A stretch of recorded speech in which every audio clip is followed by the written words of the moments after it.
Engineers ang nagpanumpa kainas ang aga.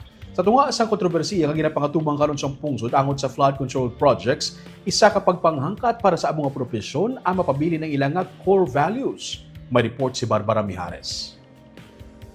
Sila ang mga bago nga civil engineers karon nga nagpanumpa sa ilang nga bago nga katungdanan sa pagpanguna sa pamuno sang Professional Regulation Commission sa Western Visayas kag sang Professional Regulatory Board of Civil Engineers upod ang Philippine Institute of Civil Engineers Incorporated Negros Occidental Chapter.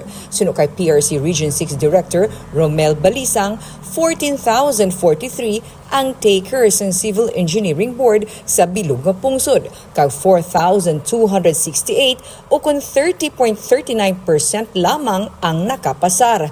Nalakip na diri ang 44 nga nag-take oath kaina. Silang gikan sa tatlo ka mga eskwelahan sa Negros Occidental.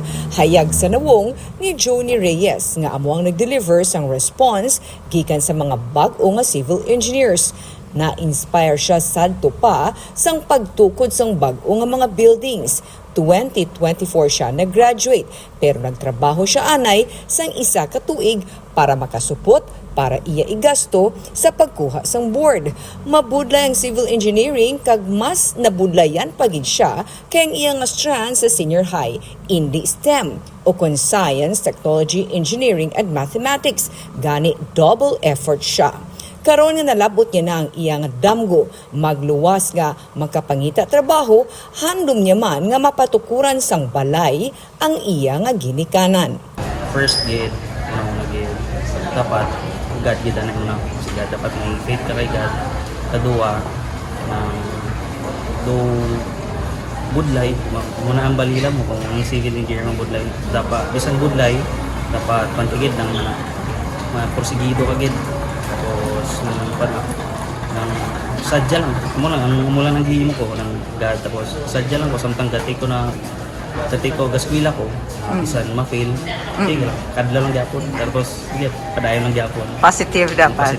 Suno kay RD Balisa nga amo man ang naghatag sa mensahe sa mga bag-o nga engineers, wala malikawan nga matutukan sang pungsod sa karon ang propesyon sa mga civil engineers. Dala man sang kontrobersiya sa flood control projects. Gani ang pagpabiling sang core values, bagay nga dapat hindi malipatan. Civil engineering profession is under the close observation or close scrutiny sa atong public because of the recent controversy about the flood control projects, and I believe that would be the challenge of our civil engineering practitioners to remain true to their core value, why they chose this profession. In the first place, they wanted to become a civil engineer, and that is to provide better infrastructures to the public. Suno kay Engineer Sharon Benitado, ang presidente sang PICE Negros Occidental, ini ang pinaka-jutay nga nag-take oath. Posible man suno sa iya, epekto sang tion pa sang pandemic. Labi na nga ang mode of learning sang among tion online. Pero bisan pa, nagapabili ng civil engineering profession nga isa sa mga promising professions. Bangod samtang nagatinad, nagapadayon ang pagtindog sa mga infrastructure projects. Very promising gid ang amon nga work. At the same time, very ka-ideal gid as like me as an engineer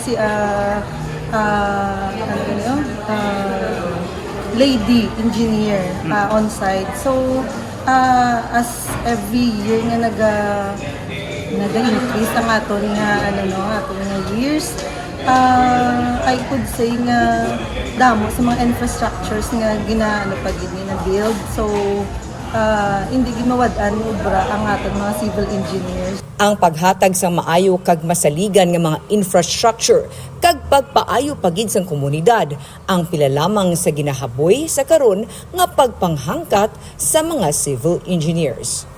Barbara Mijares, Digicast Negros.